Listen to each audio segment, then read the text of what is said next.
नमस्कार, मेरा नाम है पार्थ और आज की इस वीडियो में मैं आपको बताऊंगा कि आपकी गाड़ी में आने वाले ऐसे इंडिकेशंस या फिर वार्निंग लाइट्स के बारे में जिनको आपको बिल्कुल भी इग्नोर नहीं करना। इस वीडियो में मैं 3 तरह की वार्निंग लाइट्स के बारे में बताऊंगा। यूजुअली हमारी गाड़ी में जो वार्निंग लाइट्स रहती हैं उनमें 3 कलर रहते हैं, ग्रीन, येलो एंड रेड। तो पहले मैं ग्रीन कलर की लाइट्स के बारे में बता दूंगा, उसके बाद येलो, उसके बाद रेड कलर की। तो जिनको सीधे रेड कलर की वार्निंग लाइट्स के बारे में जानना है वो वीडियो को थोड़ा सा स्किप कर सकते हैं। तो चलिए वीडियो शुरू करते हैं। सबसे पहले जो लाइट रहने वाली है हमारी वो रहने वाली इंडिकेटर्स की लाइट।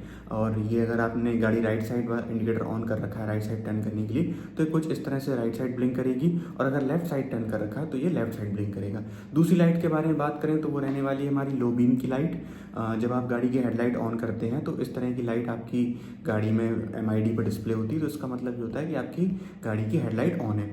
अब इसके बाद में अगर यही लाइट ब्लू कलर की हो जाती है तो आप ये जान लीजिए कि आपकी गाड़ी की हेडलाइट तो ऑन ही है, साथ में हेडलाइट जो है वो हाई बीम पे है। हाई बीम और लो बीम दो तरह का एडजस्टमेंट रहता है गाड़ी की हेडलाइट में। अगर आप हाईवेज पर ड्राइव करें तो ही आप हाई बीम पर ड्राइव करें, या अगर आप सिटी वगैरह में ड्राइव कर रहे हैं तो आप मेक श्योर करें कि आप गाड़ी लो बीम पे ही रखें। अब इसके बाद में बात करते हैं हमारी एक और लाइट के बारे में जो ग्रीन कलर की बन करके आती है, वो रहने वाली हमारी फॉग लैम्प। आप इंडिकेशन देख ही पा रहे हैं अपनी स्क्रीन पे, कुछ इस तरह का इंडिकेशन फॉग लैम्प का बन करके आता है, और ये होगी फॉग लैम्प का इंडिकेशन। इसके बाद एक अगर आपकी गाड़ी में पार्किंग बल्ब या फिर DRL आते हैं तो आप स्क्रीन पर देख पा रहे हो कुछ इस तरह का ग्रीन कलर का प्रोजेक्शन या इंडिकेशन आपकी गाड़ी में बन करके आएगा। इसका मतलब ये है कि आपकी गाड़ी की फॉग लैम्प ऑन है। अब इस आखिरी ग्रीन कलर की लाइट आती है वो रहने वाली है क्रूज कंट्रोल का लाइट या फिर इंडिकेशन। तो क्रूज कंट्रोल का लोगो आप देख ही पा रहे हो, कुछ इस तरह का इसका इंडिकेशन रहने वाला है। तो ये मैंने आपको बता दिए कि ग्रीन कलर के इंडिकेशन लाइट्स किस तरह से गाड़ी बन करके आते हैं। इनको वार्निंग लाइट्स नहीं बोलेंगे, ये इंडिकेशन लाइट्स ही हैं, क्योंकि ये इंडिकेट करते हैं कि आपकी गाड़ी में क्या चीज़ ऑन है, तो इनको इंडिकेशन लाइट्स बोलते हैं। अब बढ़ते हैं अपनी दूसरी तरफ येलो लाइट्स की तरफ कि गाड़ी में कौन कौन सी लाइट्स येलो कलर की आती हैं। सबसे पहली लाइट आप देख पा रहे होंगे अपने स्क्रीन पर, ये रहने वाली ट्रैक्शन कंट्रोल की लाइट। और इस तरह से ट्रैक्शन कंट्रोल की लाइट रहती है आपकी गाड़ी में। अब जो दूसरी लाइट रहती है वो ESP की आप देख पा रहे होंगे, ESP की वार्निंग लाइट इस तरह से रहती है। ट्रैक्शन कंट्रोल की लाइट अगर आपकी गाड़ी में आ रही है तो इसका मतलब ये है कि आपकी गाड़ी का ट्रैक्शन कंट्रोल फॉल्टी हो चुका है, इसको आप तुरंत से सर्विस सेंटर जा करके चेक कराएं। और ESP की लाइट भी अगर आपकी गाड़ी में आ रही है तो भी आपकी गाड़ी का ESP फॉल्टी हो चुका है, आप उसको चेक कराएं सर्विस सेंटर जा करके ही, मतलब आपको ऑथराइज सर्विस सेंटर ही जाना है। अब मैं आपको एक चीज़ समझा देता हूँ। कुछ लोगों को लगता होगा कि ESP और ट्रैक्शन कंट्रोल दोनों एक ही चीज़ें हैं, तो हाँ, ये दोनों साथ में ही काम करते हैं, लेकिन ट्रैक्शन कंट्रोल और ESP दो अलग अलग चीज़ें हैं। ट्रैक्शन कंट्रोल आपके व्हील स्पिन को प्रिवेंट करता है, वहीं ESP आपकी गाड़ी को इलेक्ट्रॉनिक स्टेबिलिटी देता है, यानी कि वो एक इलेक्ट्रॉनिक स्टेबिलिटी प्रोग्राम है। जब आप सडन टर्न वगैरह लोगे तब पैनिक सिचुएशंस में तब ESP आपकी गाड़ी को ग्रिप देता है, वो गाड़ी को स्किड होने से बचाता है। तो ESP का काम ये है। वहीं ट्रैक्शन कंट्रोल का काम जो है वो आपकी गाड़ी के टायर्स के स्पिन को प्रिवेंट करना है, व्हील स्पिन प्रिवेंट करने से उसका सेंस है। यानी कि जैसे आप कहीं फंस गए हो, अब वो क्या है कि ट्रैक्शन कंट्रोल आपकी गाड़ी को रोकता है कि इतना इस व्हील स्पिन नहीं होना चाहिए इतना ज़्यादा, लेकिन अगर आप फंस गए हो आपको निकालना तो आप सिंपली उसको ऑफ करके निकाल सकते हो अपनी गाड़ी को जहाँ ज़रूरत लगे। हालांकि जो नई गाड़ियाँ आ रही हैं उनमें traction control by default on रहता है, हालांकि आप उसको ऑफ कर सकते हो बाद में, अगर आप चाहो ऐसी कोई सिचुएशन में आप फंस जाओ तो आप उसको ऑफ भी कर सकते हो। तो ये मैंने आपको डिफरेंस बता दिया ESP और ट्रैक्शन कंट्रोल का। अगर इनमें से कोई भी, इन दोनों में से कोई भी लाइट आपकी गाड़ी में आ रही है तो आप तुरंत सर्विस सेंटर में इसको जाकर के चेक करवा सकते हैं। अपने तीसरे इंडिकेशन लाइट के बारे में, तो वो होने वाली है लो फ्यूल इंडिकेशन लाइट। आप इसका लोगो देख ही पा रहे होंगे अपनी स्क्रीन पर। तो कुछ इस तरह से आपकी अगर गाड़ी में फ्यूल कम है तो कुछ इस तरह से आपकी गाड़ी में ये लोगो बन करके आएगा, जो कि लो फ्यूल इंडिकेट करता है, वो बताता है कि भाई अपनी गाड़ी में फ्यूल डलवा लो। अब इसके बाद में जो चौथी लाइट आने वाली है वो होने वाली चेक इंजन लाइट। अगर ये लाइट आपकी गाड़ी में आ रही है तो आप मेक श्योर करें कि आप जल्दी से जल्दी सर्विस सेंटर जाएं और उसको चेक कराएं। ये लाइट आने के कई सारे रीजंस हैं। हो सकता है आपकी गाड़ी के इंजन कोई सेंसर डैमेज हो गया हो, या फिर आपकी गाड़ी में ही कोई इंजन रिलेटेड कोई कंपोनेंट डैमेज हो रहा हो, या कई सारी चीज़ें रहती हैं, कोई सेंसर। तो इन सब चीज़ों के बारे में अगर ऐसी कोई लाइट आपकी गाड़ी में आ रही है तो आप जल्दी से जल्दी सर्विस सेंटर जा करके इस चीज़ को दिखवाएं जा करके और इसको सही करवाएं। अब इसके बाद जो एक लाइट आप देख पा रहे होंगे इंडिकेशन अपनी स्क्रीन पर, ये रहने वाला है इमोबिलाइजर का। जो नई गाड़ियाँ आ रही हैं, इमोबिलाइजर मैं आपको आसान भाषा में समझा दूँ जो नई गाड़ियाँ आ रही हैं उनमें जो सिक्योरिटी सिस्टम रहता है वो काफ़ी एडवांस्ड आ रहा है। आजकल आप देख पा रहे होंगे कीलेस गाड़ियाँ आ रही हैं, तो इमोबिलाइज़र जो रहता है वो इंजन को मोबिलाइज, यानी कि मोबाइल का मतलब होता है जो चीज़ मूव करे, तो इंजन को मूव होने से, यानी कि गाड़ी को ही मूव होने से बचाता है, प्रिवेंट करता है। यानी कि अगर आपने गाड़ी लॉक कर दी तो इमोबिलाइज़र का मतलब ये है कि आपकी गाड़ी का इंजन ही ऑफ हो गया, वो स्टार्ट ही नहीं होगा।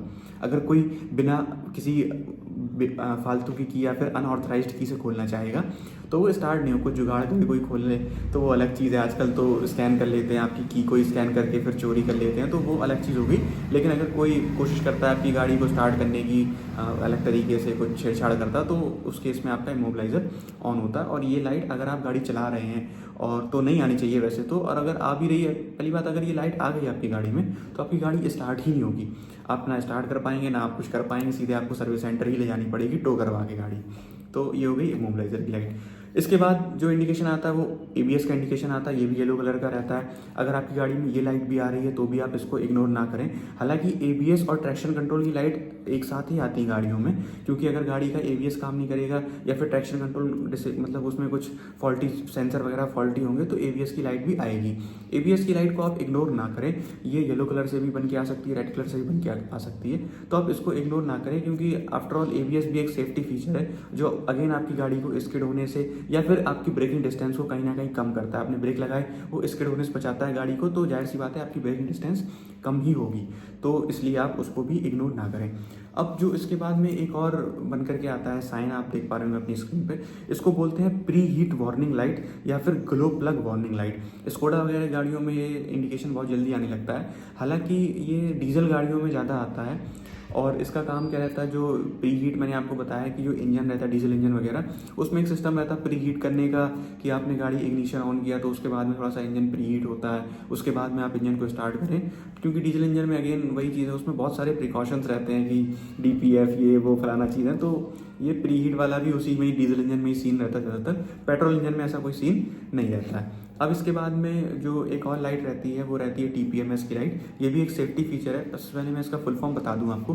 टीपीएमएस का मतलब होता है टायर प्रेशर मॉनिटरिंग सिस्टम, और ये आपके हर एक व्हील में सेंसर लगा रहता है, जो कि जहाँ से आप हवा डलवाते हो ना उसी नोजल के जस्ट पीछे एक सेंसर लगा रहता है, जो ये कैलकुलेट करता है कि गाड़ी के टायर्स में कितना प्रेशर है, और वो डाटा वो एक सेंट्रल डिवाइस आपकी गाड़ी में लगी रहती है उसको भेजता है, और वो कैलकुलेट करके फिर आपकी गाड़ी की एमआईडी में शो होता है कि कितने पास्कल या कितने पीएसआई आपकी गाड़ी में एयर प्रेशर है। तो आप इस फीचर को भी बिल्कुल भी इग्नोर ना करें, क्योंकि गाड़ी का एबीएस हो या फिर ईएसपी हो जो इलेक्ट्रॉनिक स्टेबिलिटी प्रोग्राम रहता है, या फिर ट्रैक्शन कंट्रोल हो, इन सबको इफिशिएंटली वर्क करने में गाड़ी का टायर प्रेशर भी एक अहम रोल रखता है। तो इसको भी आप मेंटेन रखें। आप जब भी गाड़ी ड्राइव करें या मतलब जब भी आप गाड़ी निकालें तो आप मेक श्योर करें कि आपकी गाड़ी का टायर प्रेशर मेंटेन हो, बराबर टायर प्रेशर हो, किसी में कम ज़्यादा ना हो। इसके बाद में जो चौथा इंडिकेशन देख पा रहे हैं रहता है ऑटोमेटिक ट्रांसमिशन वार्निंग लाइट का। ये जो इंडिकेशन रहता है ये ऑटोमेटिक गाड़ियों में आता है। इसमें क्या है कि आपकी गाड़ी का ऑटोमेटिक जो गाड़ियाँ आ रही हैं उनमें ऑटोमेटिक ट्रांसमिशन रहता है, अगर उसमें कोई चीज़ फॉल्टी होती है तो इंडिकेशन बन करके आता है, और अगर आपके में ये बन करके आ रहा है तो आप कोशिश करें कि आप जल्दी से जल्दी सर्विस सेंटर जाएँ और वहाँ पर वो लोग अपना स्कैन करके स्कैनर लगा करके इस चीज़ को ठीक कर देंगे। अब इसके बाद में एक और इंडिकेशन आप देखेंगे तो ये रहता है ब्रेक पैड का इंडिकेशन। अगर आपकी गाड़ी के ब्रेक पैड रिप्लेस होने, हालांकि कुछ गाड़ियों में ये साइन नहीं आता, ब्रेक पैड सेंसर नहीं लगे रहते हैं, लेकिन कुछ में आते हैं। जो महंगी गाड़ियाँ रहती हैं उनमें ये चीज़ें आती हैं। महंगी गाड़ियों में तो और भी कई सारे चीज़ें रहती हैं, एडास वगैरह के भी सिंबल्स बन के आते हैं। फिलहाल उसकी हम बात इस वीडियो में नहीं करेंगे। अगर आप लोग बताइएगा, अगर आप लोग को चाहिए हो तो फिर मैं उसकी बात करूँगा। जो टो हिप का इंडिकेशन बन करके आता है, एडास के इंडिकेशन बन करके आते हैं, उन सारी चीज़ों की भी हम किसी और वीडियो में फिर बात करेंगे। अभी मैं आपको बेसिक बता रहा हूँ कि किन सिंबल्स के बारे में आपको या फिर किन इंडिकेशंस के बारे में आपको बिल्कुल ज़रूर से पता होना चाहिए। इनके बारे में अगर आप गाड़ी चला रहे हो तो आपको इनकी नॉलेज 100% होनी चाहिए। ये सिंबल ब्रेक पैड का रहता है। अगर ये सिंबल बन के आ रहा है तो आप मेक श्योर करें कि आप अपनी गाड़ी के ब्रेक पैड या तो चेक करवा लें या फिर रिप्लेस करवा लें। अगर आपकी गाड़ी के ब्रेक पैड सही है तो आप गाड़ी स्कैन करा के ओबीडी पोर्ट में लगवा करके आप उसको फॉल्ट जो आ रही है उसको सही करवा लें, वो सही हो जाएगा। अब आखिरी जो हमारा रहने वाला है रेड लाइट्स, जो कि सबसे ज़्यादा खतरनाक रहती हैं। ये लाइट्स अगर आपकी गाड़ी में आ गई at any point of time कभी भी, तो आप कोशिश करें कि इनके आने के बाद आप गाड़ी को ड्राइव ना करें, गाड़ी को एक जगह खड़ी कर दें और फिर आप सर्विस सेंटर फ़ोन करें, या फिर अगर आपने इंश्योरेंस वगैरह ले रखा है या आपने एक्सटेंडेड वारंटी ले रखी है तो आप उनसे कहें कि आप गाड़ी टो करके ले जाइए। और गाड़ी स्टार्ट नहीं करेंगी। अगर आप ये लाइट्स आने के बावजूद भी आप गाड़ी चला रहे हैं, ड्राइव कर रहे हैं, तो फिर कुछ भी हो सकता है, आपका मोटा खर्चा भी हो सकता है। सबसे पहली जो लाइट रहती है वो मैं एक सेफ्टी बता दूं आपको, सीट बेल्ट की जो वार्निंग आती है वो रेड कलर की बन करके आती है। सीट बेल्ट को आप बिल्कुल इग्नोर ना करें, जब भी आप गाड़ी चलाएं मेक श्योर करें कि आप सीट बेल्ट लगाएं। चाहे आपको छोटी दूरी ट्रैवल करनी हो या फिर बड़ी डिस्टेंस ट्रैवल करनी हो, आप हमेशा सीट बेल्ट लगा करके ही ड्राइव करें, क्योंकि आफ्टरऑल आजकल जो नई गाड़ियाँ आ रही हैं उनमें एयर बैग भी सीट बेल्ट से ही उन्होंने सिस्टम कर दिया कि अगर सीट बेल्ट लगी होगी तो ही एयर बैग ऑन होंगे, वरना एयर बैग ऑन नहीं होंगे। तो उस चीज़ का आप ध्यान रखें। दूसरी जो इंडिकेशन लाइट रेड कलर से बन करके आती है वो अगर एयर बैग की साइन लाइट बन करके आ रही है, आप देख पा रहे होंगे इस तरह की, तो आप बिल्कुल भी इग्नोर ना करें इस चीज़ को। तुरंत सर्विस सेंटर जाएं और उनको दिखवाएं कि एसआरएस एयर बैग या फिर एयर बैग की वार्निंग लाइट क्यों बन करके आ रही है, और इसको तुरंत से सही करवाएं जा करके। वो लोग चेक करेंगे, देखेंगे कि क्या समस्या है, उसका सॉल्यूशन निकालेंगे। इसके बाद ये जो आप देख पा रहे होंगे स्क्रीन पे जो बैटरी जैसा लोगो बन करके आ रहा है, इसका मतलब ये बिल्कुल भी नहीं होता कि आपकी गाड़ी की बैटरी खराब हो चुकी है या बैटरी लो हो गई है। इसका मतलब ये होता है कि आपकी गाड़ी की बैटरी को जो कंपोनेंट चार्ज करते हैं, जैसे कि अल्टरनेटर हो गया या सेंसर्स वगैरह हो गए जो बैटरी में लगे रहते हैं, वो डैमेज हो चुके हैं, या फिर कोई फ्यूज़ वगैरह जो अल्टरनेटर चलाता है या बैटरी चार्ज करता है तो वो डैमेज हो गया होगा। तो आप मेक श्योर करें कि आप उसको दिखवा लें सही से सर्विस सेंटर पे। और ये जो लाइट रहती है तभी आती ज़्यादातर जब आपका अल्टरनेटर बैटरी या तो चार्ज नहीं कर रहा होता, या फिर अल्टरनेटर में कुछ ख़राब हो जाता, या फिर आपकी गाड़ी की जो बेल्ट रहती है वो डैमेज हो जाती है और अल्टरनेटर की बेल्ट डैमेज हो जाए, तो इस तरह से ये इंडिकेशन तभी बन करके आता है। अब इसके बाद में जो एक अभी आप देख पा रहे होंगे ये वाला जो इंडिकेशन बन करके आता है, ये तब आता है जब आपकी गाड़ी का इंजन का टेम्परेचर जो रहता है वो यूजुअल या फिर कॉमन टेम्परेचर से थोड़ा सा ज़्यादा हो जाता है, आपका इंजन हीटअप करने लगता है। ये 3 कलर के बन करके आता है। कुछ गाड़ियों में ये ग्रीन कलर से, फिर येलो कलर से, फिर रेड कलर से बन करके आता है।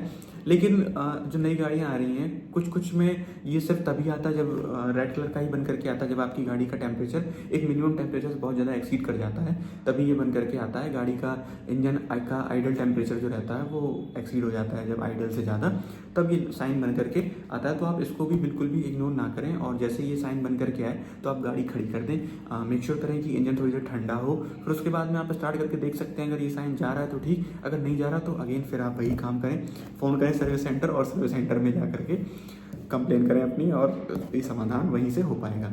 इसके बाद में एक जो ये वाली जो लाइट बन करके आती है, ये रहती है ऑयल प्रेशर वार्निंग लाइट।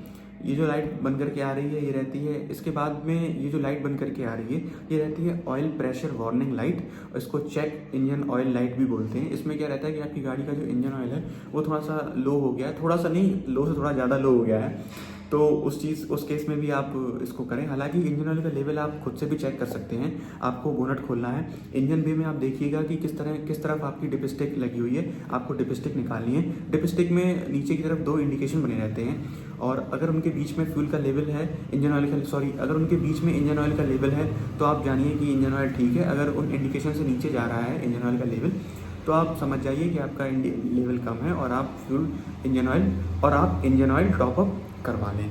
तो ये कुछ इसकी लाइट रहती है इंजन ऑयल की। और अगर आपको इसके बारे में और भी जानना है तो मैंने एक वीडियो बना रखी है अंडर द हुड, जिसमें मैंने आपको बता रखा है कि कहाँ गाड़ी का अल्टरनेटर रहता है, कहाँ डिपस्टिक रहती है, कहाँ फ्यूज़ बॉक्स रहता है, कहाँ बैटरी रहती है, कहाँ एसी कंप्रेसर रहता है। सारी चीज़ों की मैंने बात कर रखी है, आप उस वीडियो को जाकर के एक बार देखिए। इन्फॉर्मेटिव आपको बेशक से वो वीडियो बहुत लगेगी, क्योंकि उस मेहनत बहुत लगेगी उस वीडियो बनाने में। अब इसके बाद में बात कर लेते हैं एक और इंडिकेशन साइन के बारे में, जो कि रहने वाला है हैंड ब्रेक का साइन, या फिर इमरजेंसी ब्रेक का भी साइन इसको बोलते हैं, पार्किंग ब्रेक का भी साइन बोलते हैं। ये अगर लाइट आपकी गाड़ी में आ रही है तो इसका मतलब ये है, या फिर ये इंडिकेशन अगर आपकी गाड़ी में आ रहा है तो इसका मतलब ये है कि आपकी गाड़ी का जो हाइड्रोलिक सिस्टम है वो फेल हो चुका है, या फिर ब्रेक जो फ्लूइड रहता है, ब्रेक फ्लूइड वो कम हो चुका है। तो हालांकि ब्रेक फ्लूइड की जो वार्निंग लाइट रहती है वो दूसरी तरह की रहती है। ये तभी आता है जब आपकी गाड़ी का हाइड्रोलिक सिस्टम फेल हो चुका है, क्योंकि ज़्यादातर गाड़ियों में पीछे की तरफ ड्रम ब्रेक आते हैं, और कभी कभार ऐसा भी हो जाता है कि ब्रेक चिपक जाते हैं। ड्रम ब्रेक, एक तरफ का ब्रेक चिपका रह गया, एक तरफ का ब्रेक नहीं चिपका। जो आपकी ब्रेक वायर रहती है हैंड ब्रेक की या पार्किंग इमरजेंसी ब्रेक की, वो टूट गई है या उसमें कुछ सेंसर में कुछ दिक्कत आ गई है, तो उस केस में भी ये वाली लाइट जल करके आती है। तो आप ये भी अगर आ रही है रेड कलर का इंडिकेशन तो तब भी आप मेक श्योर करें कि आप सर्विस सेंटर की तरफ जाएं। इसके बाद में जो आखिरी जो साइन रहने वाला है हमारे आज के इस वीडियो का, वो रहने वाला है ये स्टीयरिंग में एक जो बन करके आता है ना एक्सक्लेमेशन मार्क टाइप का, ये रहता है इलेक्ट्रिक पावर स्टीयरिंग का साइन। और इसका मतलब ये है कि आपकी जो स्टीयरिंग है वो ये जैसे अगर आप गाड़ी स्टार्ट करते हो तो स्टार्टिंग में तो सारे साइन बन करके आते हैं, लेकिन फिर 2 या 3 सेकंड बाद ये सारे अपने आप चले जाते हैं, गायब हो जाते हैं, रिमूव हो जाते हैं सारे साइन। अब अगर ये साइन कंटिन्यू आ रहा है, आप गाड़ी चला रहे हो, तो इसका मतलब ये है कि आपकी जो इलेक्ट्रॉनिक स्टीयरिंग है या इलेक्ट्रिक स्टीयरिंग है, उसमें जो कंपोनेंट्स हैं, सेंसर हो गया, वायर हो गया, कुछ भी चीज़ें होगी, मोटर होगी, वो फेल हो चुकी है। आजकल की गाड़ियों में हाइड्रोलिक स्टीयरिंग भी आ रही है और इलेक्ट्रिक स्टीयरिंग भी आ रही है। हाइड्रोलिक स्टीयरिंग में ये सिस्टम नहीं रहता है, हालांकि हाइड्रोलिक में वही है, फिर उसमें फ्लूइड वगैरह डलता है। जो इलेक्ट्रिक स्टीयरिंग रहती है उसमें क्या रहता है, आप देख पाएंगे कि जो नई स्टीयरिंग व्हील्स आते हैं वो बहुत स्मूथ रहते हैं। तो वो स्मूथ क्यों रहते हैं? वो स्मूथ इसलिए रहते हैं कि स्टीयरिंग आप घुमाते हैं, लेकिन छोटी छोटी मोटर्स लगी रहती हैं उसको घुमाने के लिए, तो वो मोटर्स भी घूमती हैं, तब स्टीयरिंग इतना स्मूथ रोटेशन कर पाता है। तो अगर ऐसा कुछ आ रहा है आपकी गाड़ी में, इंडिकेशन इस तरह का बन करके आ रहा है, तब भी आप मेक श्योर करें कि आप सर्विस सेंटर जाएं। आपकी गाड़ी का जो इलेक्ट्रिक जो कंपोनेंट्स हैं स्टीयरिंग के, वो फेल हो चुके हैं, वो रिप्लेस होंगे, तभी ये लाइट जाएंगी। तो उम्मीद करते हैं आपको वीडियो पसंद आई होगी, और यही थी हमारी आज की वीडियो देखने के लिए आपका बहुत बहुत धन्यवाद।